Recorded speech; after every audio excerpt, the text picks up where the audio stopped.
So to understand the previous slide in which we explained a process of converting a decimal number to an arbitrary base, let's look at an example.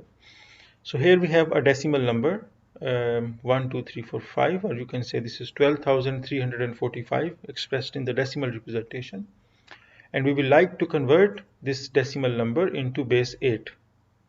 So what the previous algorithm says, that we try to find remainders repeatedly by dividing this number by 8. So in the first step, we apply the division algorithm on this number 1, 2, 3, 4, 5 by considering 8 our divisor. This is the quotient we get, and this is the remainder in this process. So this remainder here forms the least significant digit of the octal representation.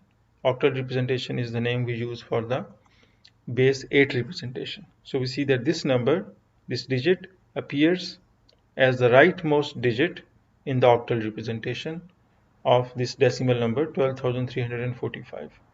To get the other digits, we repeat this division algorithm by using this quotient in the next step. Okay, so we apply the division algorithm on this number 1543, which was the quotient of the first step, and we see that if we divide this number by 8, 8 is the divisor, then we get 192 as our quotient and 7 as our new remainder, which constitutes the second digit of the octal representation of 12,345.